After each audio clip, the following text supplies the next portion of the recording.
It's happening. We are live. Okay.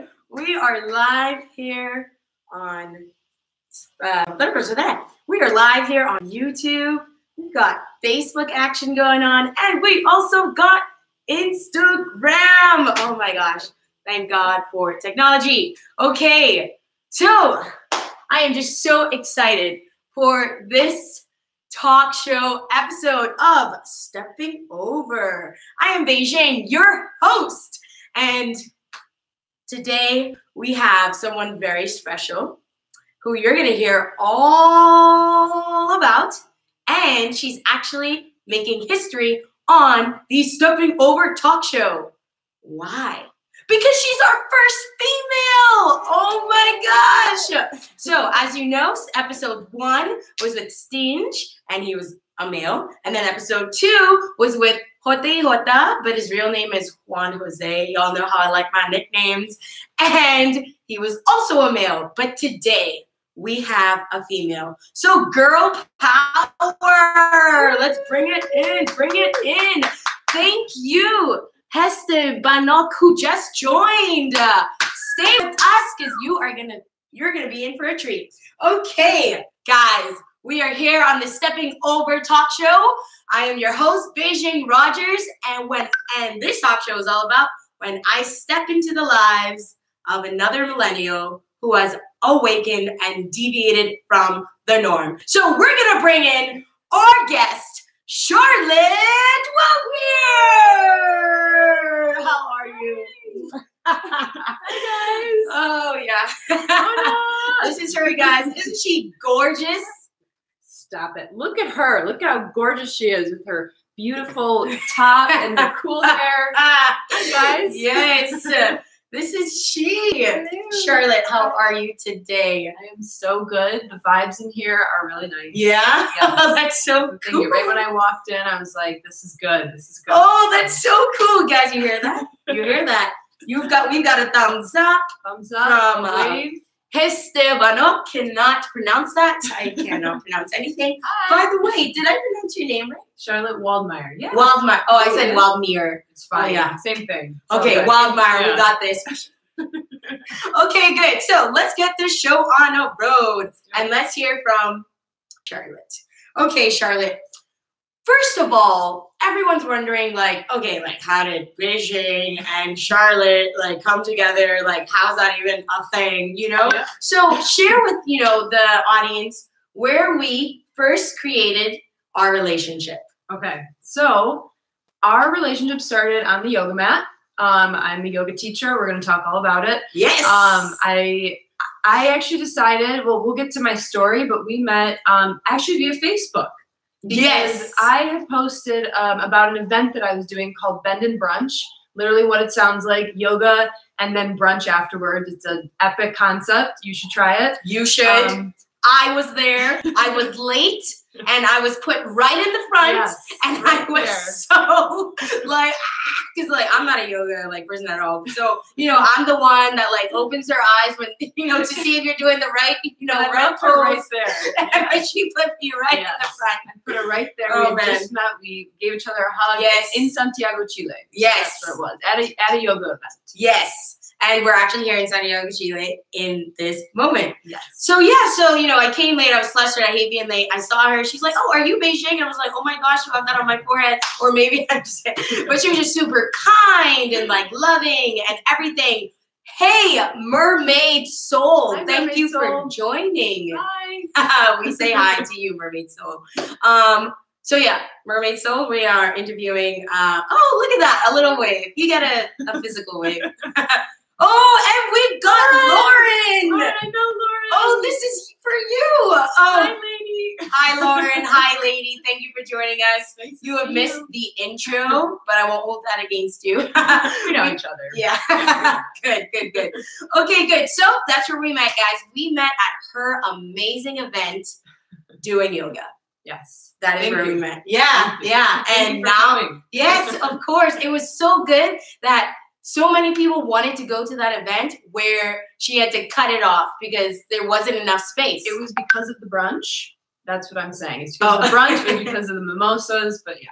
Yes, Cafe good. So, as you guys know, Beijing believes in creating, building relationships because it's through that I believe changes the world. So, with me and Charlotte's relationship has been, we have created it, we are building upon it. Yes. Now she's at this, I wouldn't say an event, but she's on a talk show. My first talk show. Oh, thank you. Her first talk show. Do you hear that? Okay, Charlotte, are you ready to get down to business? Let's do it. Yeah, man. I'm all about the story, and I'm so excited to hear it. Okay. So, tell us about yourself. What is your story? All right. My story starts in a suburb outside Detroit called Grosse Pointe Farms. Mm-hmm. And I grew up there. Okay. And I really, my story, I think, starts at having divorced parents. Mm-hmm. I think that a lot of people tuning in, they have that thing that defines them from a young age. And for me, it was having separated parents. And so from a really young age, I was so used to living out of a bed, from going from house to house. And I had such supportive friends, and my sister's really close with me. Yeah. But I was just used to having that dynamic. So I ended up going to school. I went to DePaul in Chicago, and I really wanted to study something different. Yes. I had this like urge in me to do something different. Yes. And so I didn't go like the marketing route. I didn't go like the traditional routes. Yeah. I decided to study religion. Interesting. Yeah. But before we go on, we've got a comment, and I'm so sorry. You can just punch me out I love it. we got someone. Yeah, I took Charlotte's class at Wonderlust. Love her. Love it. Thank you for coming. Yes. It was so fun. Yes. Okay. We got you, Mermaid Soul. Just keep bringing those questions in those comments. You can continue. Okay. Religion. So yeah, I went to DePaul, and I play soccer. I'm a soccer player at heart. Oh, and yes. That I'm defense at heart. And yes. I decided to do something different. I decided to study religion. I took this class called The Philosophy of God, and it pushed me to think about things outside the box. And I wanted to dedicate 4 years to that. So I went from, it was general concentration, and it really opened my eyes. And when I graduated from school, instead of using my graduation money to go and get a job, I went and traveled the world. Bam! Bouncies! That kind of thing. That is different, you guys. That is very different and very brave. It is. You know? It was scary. But actually, I left one very important thing out. Okay. Tell us. You guys listening? Come on, put those ears out. If anyone's listening and they are in school and college, I did something really scary. I decided instead of going and getting an internship my junior year, I went and got my teacher training to become a yoga instructor. And I was, I think, 20 years old. And I'm 26 now. I was 20 years old. And I just made the leap. And I decided to become a yoga teacher. And wow. Because that's what you felt. Yeah. You know, that's what you felt, you know, that's where you felt like you wanted to go in your path and on your journey. That's exciting. But it's exciting, but that's hard. To make those decisions, to take that first step. It is. Which we're heading to soon. But before that, because I always have so many questions, do you believe in a faith? That is a really good question. I love that question. No, it's not. She didn't give me that question ahead of time. You know what I say? Personally, I really believe in human beings. I've said that my whole life. And I think that it's interesting that people will say that their universe has their back. Mm-hmm. But I think that actually your universe is in you. Like you have your back. Mm-hmm. And so like, I guess to answer your question, yes, I do believe in something. I believe in you. Yeah, I really do. I think it sounds cheesy, maybe, but I really believe that. Like, I think we all have such a power to do what we want to do and love what we do. So I've tried to rely on that. Yeah. And that's different. That is different. I like it. But like, what do you do, right? Because you have an entrepreneurial mindset and you have that free spirit and you're focused. You're a woman who's focused and knows what you want to do. And in order to do that, you need people to work with you and stuff. So what do you do when people aren't doing their job? And we're going to say hi to Casanova 1113. Hello, Casanova. Boy, we're getting deep there, Casanova. You just got here just in time. But yeah, so like, what do you do when like people are just like frustrating you and stuff? Okay. Yeah. Damn. Like when people are like not like supporting me, or no, like so if you're starting, for example, your abandoned breakfast event, like I don't know how many people are involved to get that, you know, ready and set, but like when you have a goal and you need people to do certain, you know, things for that goal to be executed, how do you like, what do you do with those people? Like, do you get mad and frustrated for them because they're not doing their job, or? No, I think like for me, it's about the planning process. It's about, well, also for me, it's like there's so much that could go into events like Bend and Brunch, or I recently like who was it, Mermaid?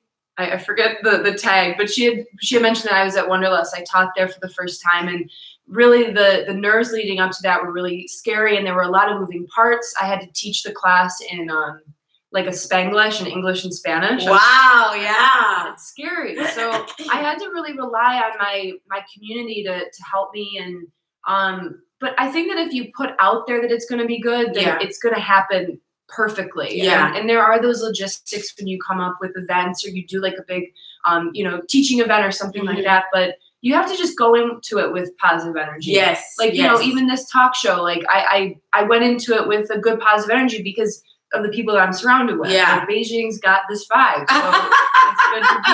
On Mondays, Tuesdays, and Wednesdays. No, I'm just kidding. No, that's beautiful. No. No, that's beautiful. That is good. Positive mindset, positive energy. That is good. I think we have a question from Adorn Major. Can we take the question? Yes. Okay. So this is from Instagram, everyone. YouTube and Facebook, y'all need to step it up. Okay. Instagram, how do you get people to believe in you is the question. Whoa, I like that. Yeah, that's a really good question. Wow. You have to follow what lights you up. And like, I think then that's when people go, oh shit, like that's something that lights Charlotte up. So I'm going to believe in that thing. Like if I came and stood up here and like, you know, honestly, I love guitar, but I don't know how to do guitar. And like, I don't really believe in how I can do guitar. But if I came up here and was like, I believe in this, I can do it, like you would believe in me. So I think it's really just about projecting that you love something and then it lights you up. That's what I would say about getting people to believe in you is, I mean, really believing in yourself. I agree with that. You got to believe in yourself in order, or else. And there's like a lot of noise that goes around, I think. I think like, you know, we get on Instagram, we get on YouTube, Facebook, and there's so many people that are saying things and doing things. And when, for me, it's just like quieting it down and being like, what at the end of the day do I go to sleep and like I'm happy that I did? And like that for me is really teaching yoga and connecting. Yeah. And yoga to me is a vehicle for connecting. It's a beautiful practice, but it's more of like it's a vehicle for change, I believe. I like how you said that, vehicle for change. Well, I think you answered that question right because she said great. Good. So I hope that helped you, Adorn Major. Also, what caught me was, okay, Adorn Major, you're going to have to hold up on these questions because we got to keep going. But we will. So, you know, what got me while you're explaining the question of how do you get people to believe in you is how you said that we have so much going on. Yeah. And the first thing that I thought of was going on in here, you know? And so it's so hard to, you know, it's so hard to fight, you know, those thoughts that are telling you that you're not good enough, like, shut up, like, what you have to offer, what your contribution is, isn't good enough. You know, it's so hard. But again, like you said, you have to surround yourself around a community and the people that will lift you up, you know? And so, Charlotte, you're great, man. Oh, guys, who's getting hot in here? See a little sweat going on in my nose. Okay, great. Moving on. So, we heard your story. And now, what moment in your life did you wake up and realize there's got to be more? That's what I like to call your wake up moment. Hashtag wake up moment. Your wake up moment. My wake up moment. Woof. Okay, my wake up moment goes way back. Well, I've got two wake up moments. I think for sure one big wake up moment was obviously my parents getting divorced and having to deal with that struggle. I don't know if anybody here listening has divorced parents, but it sucks. It's hard if it's not a good situation. And so my wake up call was like, how to surround myself and like have a happier existence. Yeah. Because I had really experienced and saw like some hard stuff. Yeah. You know, and I think the second wake-up call for me was honestly making that decision in college to study something very different than the norm. Studying people, religious studies, art history, that really shifted the course for me. And I'm, you know, I can't say that I could point to how it's like making me all this money or something, like if I were to do like a maybe a more traditional degree. Yeah. But it's paid off a lot in other ways than just like a paycheck kind of thing. Yeah. There you go. And sometimes there are more to life than just the paycheck. Exactly. I'm just saying. Nice. Good. So we've got our wake up moment. Now, when did you finally take your first step to deviate from the norm? And what form did that step take? Yeah, that step was definitely, like I mentioned, choosing to become a yoga teacher instead of doing an internship. Yes. And I remember sitting there, and I'll just say this really quick. Yes. I remember I enrolled in the yoga teacher training. It was the summer of 2012. I did it at Core Power Yoga in Chicago.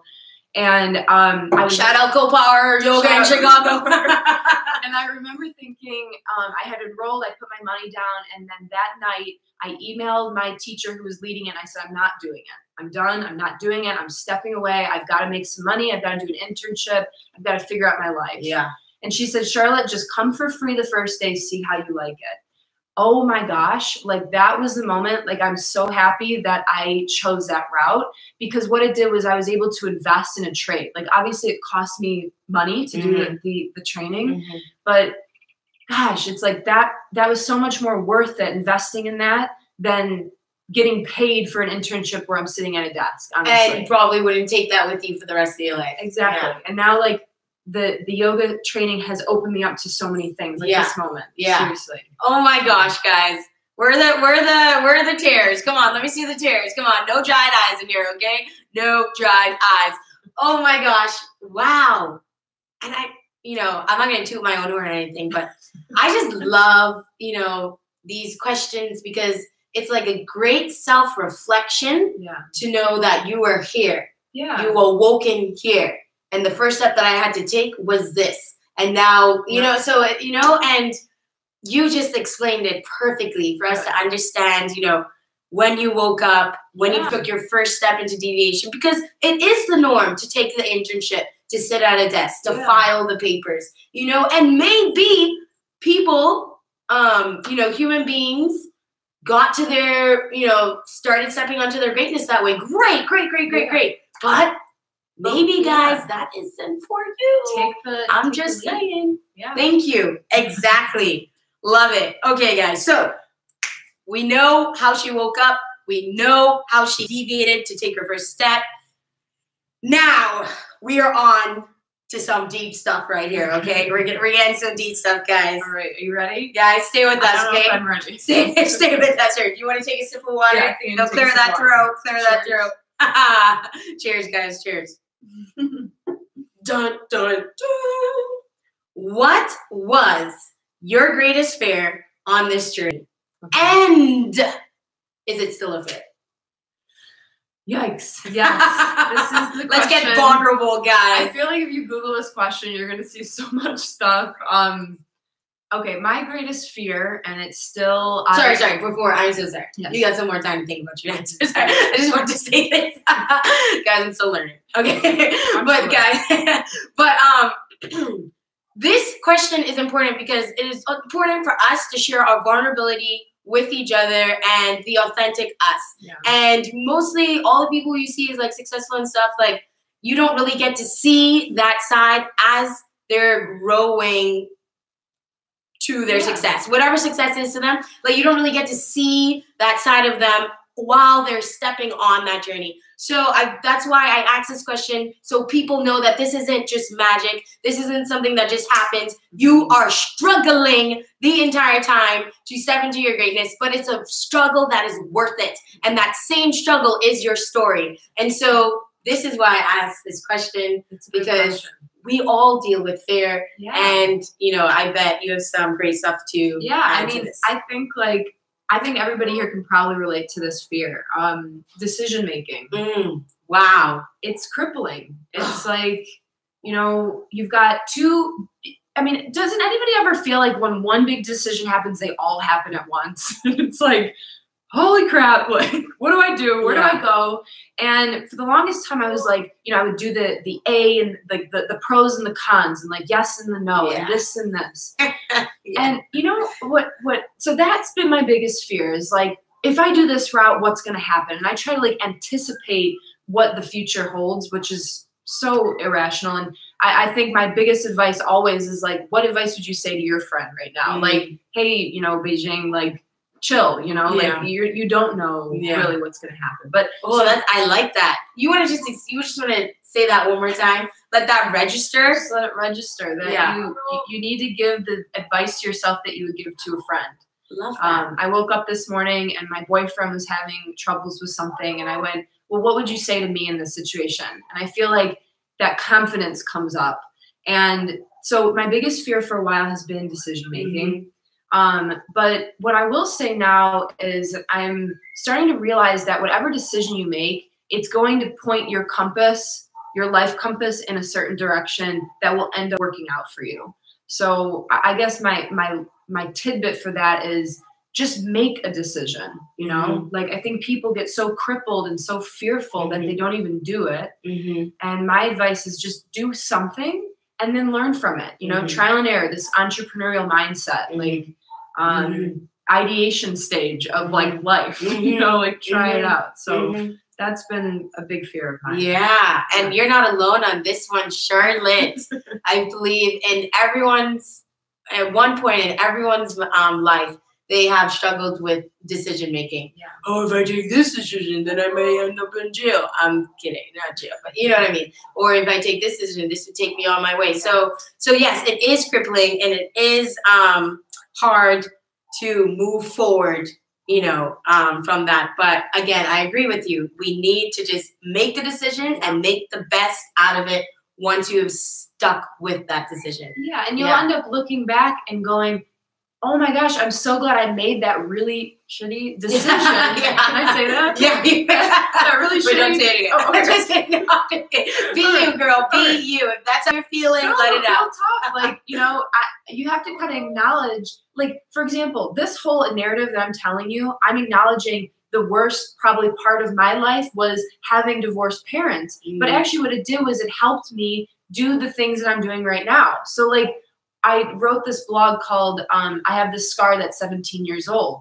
And this scar is that relationship with my parents and growing up, and how this scar has helped me learn about things. So I would like channel that scary thing, that whatever, even if right now you're in the middle of making a big decision and you maybe make the wrong one, I guarantee you'll look back and you'll be like, I'm glad I made that bad decision because it brought me to this wisdom today. Exactly. That's how I feel. There it is. That's it. You put the cherry on the cake, okay? No, we need something better than cherry. You put the diamond on. Well, yeah, exactly. I just realized. Yeah, exactly. You know what? You put the joy on someone's face.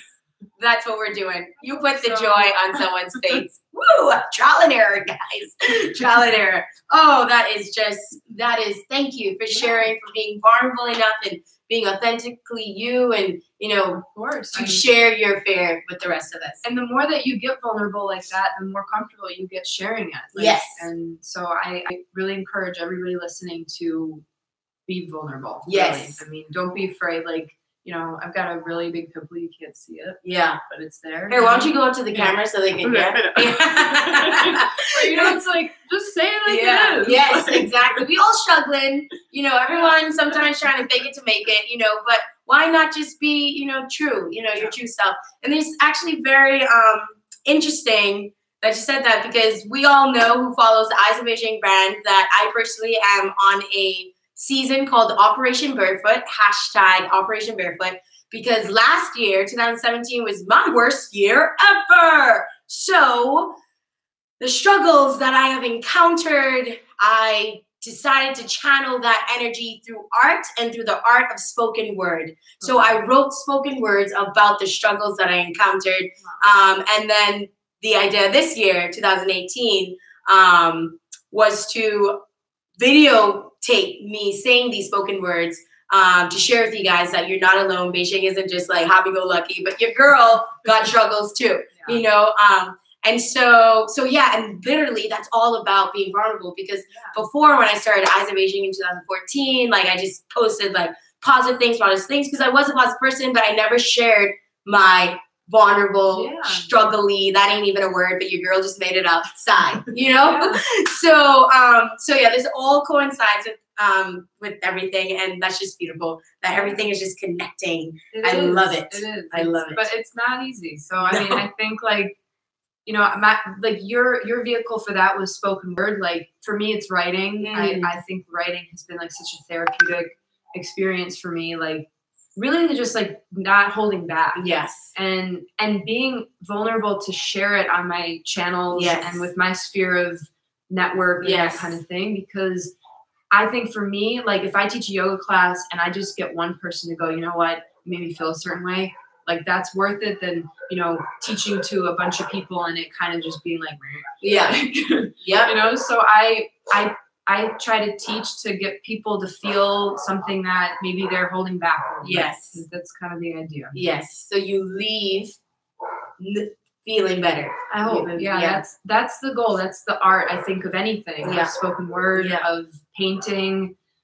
These paintings here like are done by my older sister. I saw that. But like, wait, really? I mean, I watched. Oh yeah. I watch Beijing too. I'm not just here to just like chat. But I don't know if you can see them. Yeah, you can see them on the YouTube. Yeah, we're gonna show them at the end. But anyway, like that to me is like an expression of vulnerability, of, you know, using different kinds of mediums to share something about yourself, like an interpretation. So yes.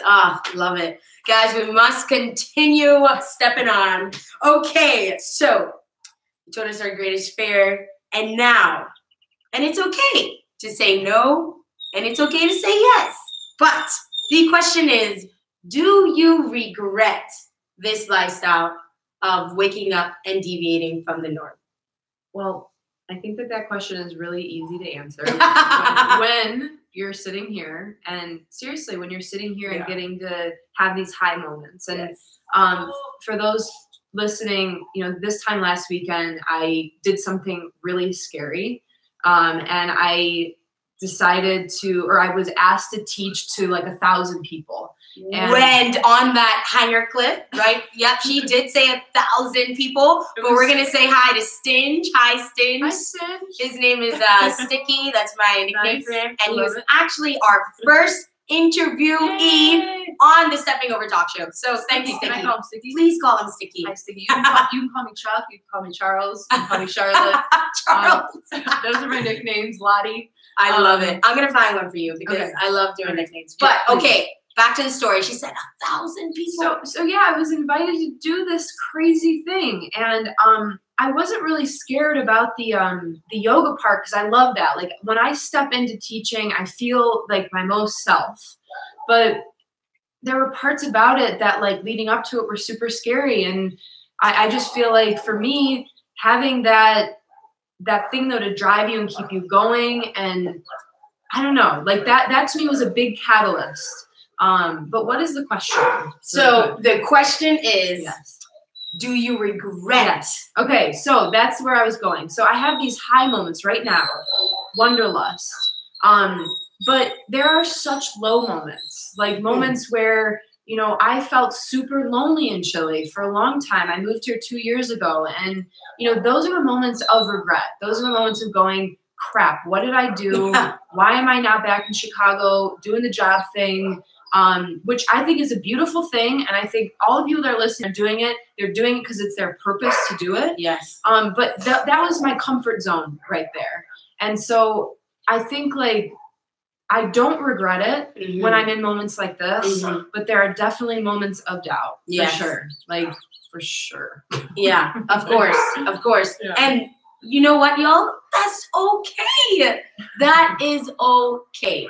But we quote that I made up, which I really love, so I'm gonna say it right now, is do not let the fear of the unknown cripple you from missing the opportunity for you to be the best you can be. And I believe that the lifestyle of waking up and deviating from the norm is that best you can be. And like when you have high moments like this, these like great moments, seriously, write them down or document them. Like I think that's what's so special now about like these 2 years ago, you were here Facebook things, because like you can see, okay, that those were high moments. Yes. Right? Or also, you know, document those low moments too. But I think that that's what drives me to keep having the routine of doing the, you know, deviating from the norm. Yes. That's like what keeps me going and keeps me doing those things. And it's scary as hell. Yes. Yes. Yes. Wow. Thank you. I love that you explained that process and didn't just go into like no or yes, but you took us down into your journey of like the possibilities of, no, not the possibilities of like what actually happens to you when you think about, you know, that lifestyle that you chose. So thank you for that, Charlotte. Okay, guys, I'm so sad, but we're dwindling down. Okay, we're dwindling down to our last question. You know, I love this question because it makes people think on their feet, because you literally only got 30 seconds to say your answer. And I feel like in those 30 seconds, you know, when you're talking is like fire. It's like fuego for all your Spanish people listening. Okay, so our last question. Charlotte, are you ready to do this? I'm ready. Okay, let's do this. Let's do it. If you had 30 seconds left to live, which means you wouldn't even make it to the end of this talk show because I got to close this out. I got to do an outro and then I have to call 911. Okay, so if you have 30 seconds left to live, what advice would you give those watching to further empower them on their journey to wake up and deviate from the norm? Okay, 30 seconds on the clock. And go! Find your trade, something that you love, and let it inspire you to keep learning. That's it. Oh my gosh! No, but find your trade. Find that thing that you just really love and that it can keep teaching you. You don't ever want to find a trade that's going to make you like stop like tomorrow. Like a trade that's going to inspire you when you're like, oh,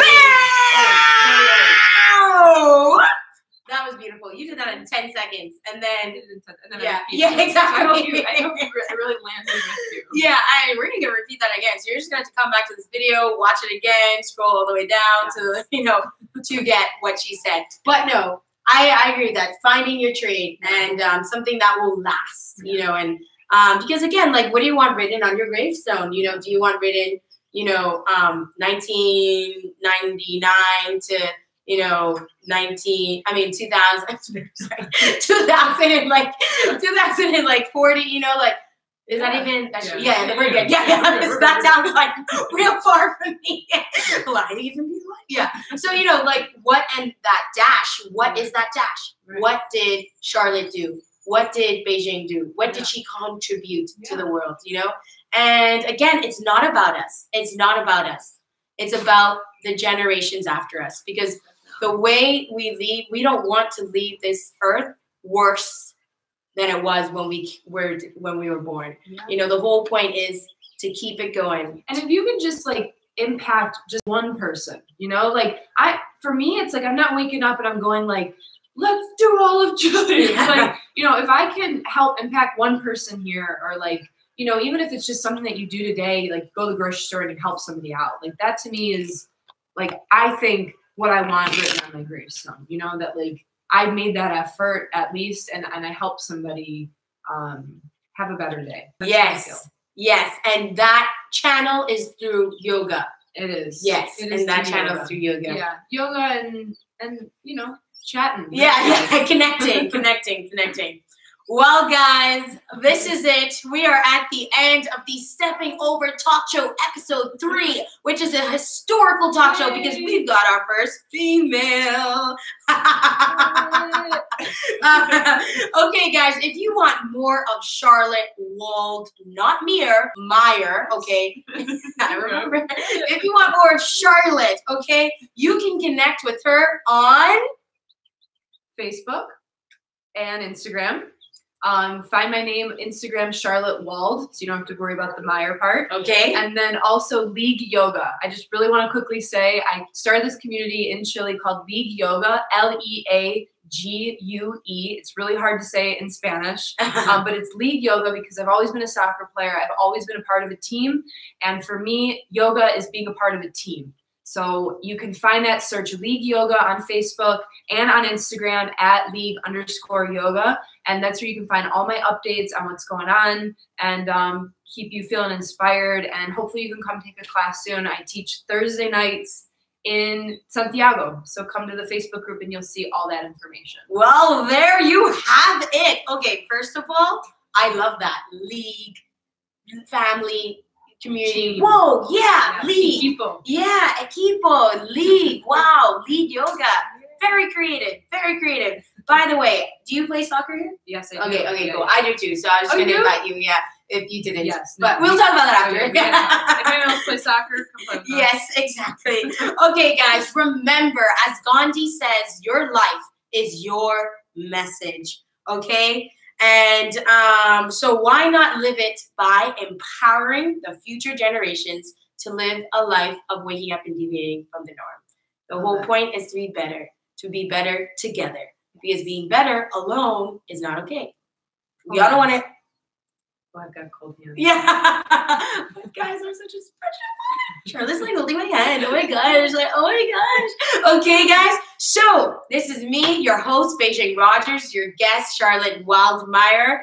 And we are here in Santiago, Chile, episode 3, Stepping Over, where I step into the lives of other millennials who have decided to wake up and deviate from the norm. We are out, okay? This is it. Thank you, everyone, for watching. Thank you. Thank you for your questions. Thank you for your comments. Thank you for joining us live on Facebook, Instagram, and YouTube. You can find the link to this video on the Eyes of Beijing YouTube channel. Just type in Eyes of Beijing, and it's there. And you'll see Charlotte. And yeah. Okay, we're done. Yeah, let me just, bye. Yeah, do you have any last remarks? Well, do this. That you're beautiful. I love you. I don't even know you maybe, but I love you. And, yeah, keep doing it. Keep doing the thing. Keep tuning in. Yes. Keep Beijing. Oh, thank you. And don't forget to follow her too, okay? You got 2 great people trying to do things and follow her. Okay, so because, you know, the budget's real low, I have to do this stuff by myself. So yeah. I don't have someone like I don't know. Yeah, you know. Okay, so just press end. Yes, the pimple. Okay, so end stream on YouTube.